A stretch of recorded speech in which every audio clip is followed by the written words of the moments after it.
Bonjour à tous, alors on est le 11 novembre aujourd'hui entre deux averses et là je suis en train de préparer une parcelle.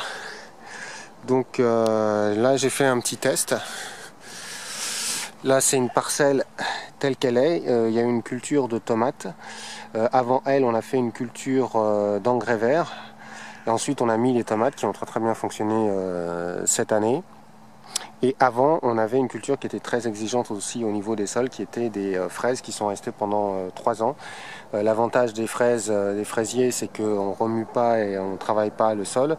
Par contre, on consomme beaucoup de matière organique. Donc il a fallu remettre de la matière organique, de mettre des engrais verts, et ensuite on a mis, par la force des choses, une culture qui pompe beaucoup les sols, qui sont les tomates. Donc là, je suis en train de préparer, on est le 11 novembre, c'est un peu tard. Et je vais mettre des engrais verts. Donc d'abord il faut que je me débarrasse de ces mauvaises herbes, et notamment une d'entre elles, la renoncule rampante, qui marque des sols hydromorphes, des sols qui sont tassés. Alors elles sont extrêmement importantes pour le sol, et les racines aussi, mais ça donne à manger à toute l'activité biologique du sol, notamment les vers de terre. Mais là je suis quand même obligé d'en arracher quelques-unes pour mettre ensuite des engrais verts, parce que si je les laisse, elles vont pas laisser pousser les engrais verts et ça va être très contre-productif. Donc normalement il faudrait étouffer ces plantes-là. Il aurait fallu mettre des bâches quand on avait mis des tomates. En même temps, les bâches, c'est pas super, je trouve pas ça super génial. Donc je préfère plutôt cette méthode-là. Donc je retourne et je travaille le moins possible le sol. Je travaille très peu le sol. À part, effectivement, là je profite que le sol est humide pour arracher ces renoncules rampantes, et aussi l'ennemi aussi des jardiniers, ce chien-dent avec ses racines traçantes. Alors, dans les engrais verts, je vais d'abord prendre surtout de la févrole qui va me donner de l'azote, qui va travailler les sols, etc. La févrole, c'est une fabacée, donc c'est de la même famille que des fèves qu'on voit ici. Ça, c'est des fèves que j'ai achetées dans des supermarchés à 2,50 €. Et on peut les planter et ça pousse aussi. Et en même temps, on récolte quelques fèves. Mais ça permet à votre sol de ne pas rester nu et d'activer votre sol et d'entretenir toute la microbiologie. Donc ça, c'est la partie fabacée. Et associé donc à ces févroles aussi du seigle. Du seigle qui lui aussi fait des racines puissantes et qui permet aussi d'aérer le sol. Voilà, les févroles, elles ont cette tête là. C'est des graines qui sont beaucoup plus petites que les fèves, et on va essayer de les planter. Moi je les plante, alors on les plante avec le doigt de 3 à 4 cm, puisque moi mon sol là il est trempé et il n'a pas du tout été travaillé, hein. C'est juste que il fonctionne relativement bien, et que il y a eu de la pluie. Donc je peux enfoncer mes févroles de 3 à 4 cm dans le sol. Ce qu'on peut faire aussi, c'est de prendre tout simplement un bâton et on l'enfonce, voilà, de 3 à 4 cm. Si votre sol est trop dur, vous faites un trou et ensuite vous mettez votre fève. Voilà, je cherche ma fève. Voilà, vous mettez votre fève. Et voilà. Voilà, ici on a un ver de terre qui sort. Donc c'est des sols qui sont encore très argileux. Donc heureusement qu'effectivement là, comme le sol est complètement imbibé de flotte, on le travaille pas, mais on voit que même en faisant déjà un trou, la terre est bien collante, et on voit déjà un sol qui travaille bien avec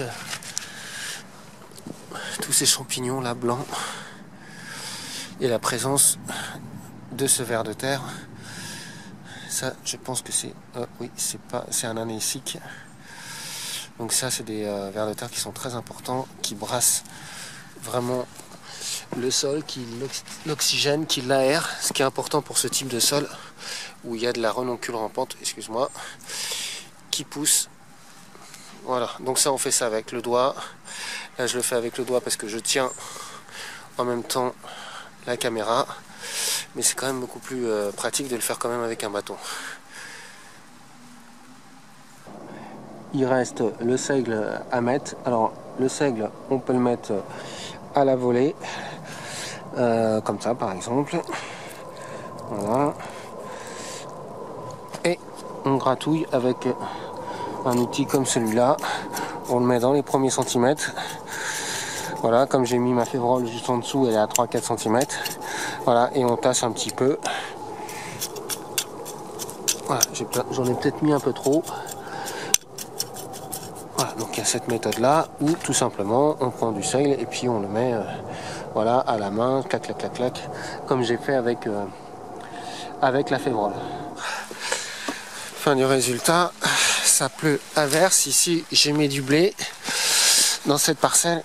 Je suis en train de remettre un paillage relativement léger. Je verrai ça plus tard si je dois le dépailler un petit peu ou couper. Ça, c'est des résidus de haricots verts. Voilà, normalement le blé ça pousse très très bien entre ces résidus. Voilà. Donc ici j'ai planté mon blé et ici ça va être mon engrais vert où je vais mettre là du paillage. J'ai pas mis du paillage ici parce que j'avais mis du blé et j'ai pas envie que j'ai des problèmes avec la paille que je vais mettre sur le sol, donc je vais la mettre là. Donc je paille. Ça c'est de la paille qu'on a récupérée de fait de vendange. Voilà. Et ça va me protéger un petit peu mon sol. Donc là-dedans il y a des résidus. Il doit y avoir des graines de blé. Mais là j'en ai rien à faire. C'est pas un problème si ça pousse. Voilà, et puis même de toute façon, si ça pousse et ça nous embête, il suffit de remuer la paille. Et en fait, on se débarrasse du blé. Donc voilà le résultat avec du paillage, de la paille. Bon, j'ai pas mis beaucoup de centimètres, hein, on peut en mettre jusqu'à 20 cm, c'est pas un problème. La févrole ou même les fèves, ça perce tout ça, de toute façon ça va se tasser. Donc il n'y a pas de souci, le seigle aussi. Et ici donc on a une culture à part entière qui est le blé et là aussi. Donc je m'y suis pris comme ça parce que effectivement je me suis pris un petit peu trop tard. J'ai pas suffisamment remis, j'avais pas le temps de remettre suffisamment de matière organique pour étouffer la végétation et les mauvaises herbes et surtout la renoncule rampante.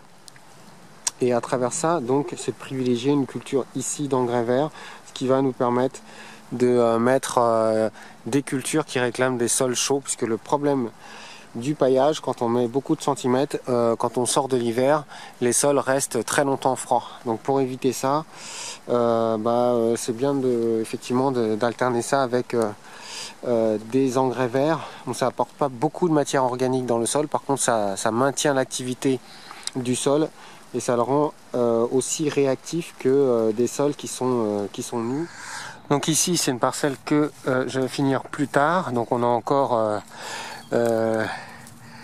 des résidus végétaux, l'ancien paillage. Ici ce sont les tomates qui ont poussé, on a juste coupé, on a laissé les racines. Et ici donc je pourrais mettre du carton pour étouffer un petit peu toute cette verdure, toutes ces adventices. Mais ce que je vais faire avec les cartons, il y a toujours des produits chimiques ou des trucs comme ça. Donc je vais mettre du bio et je vais mettre tout simplement un paquet de feuilles. Alors je reviendrai dans 2-3 jours. Voilà, ça va étouffer, c'est des feuilles de platane. Donc on peut faire avec des feuilles aussi de, je sais pas, de châtaignier, de chêne, voire même de noyer. À partir du moment où elles sont pas vertes, il n'y a pas de souci. Et donc ça va m'étouffer un petit peu toute cette végétation. Là c'est des feuilles de platane donc qui ont un fort pouvoir occultant. Et ça va me permettre d'attendre, d'étouffer un petit peu la végétation. Et puis je vais reprendre ça et je vais mettre du blé comme juste à côté. Et puis je vais mettre quelques planches certainement aussi ou des cagettes pour maintenir un petit peu les feuilles, pour faire en sorte que les feuilles ne se barrent pas dans tout le jardin. Et puis voilà.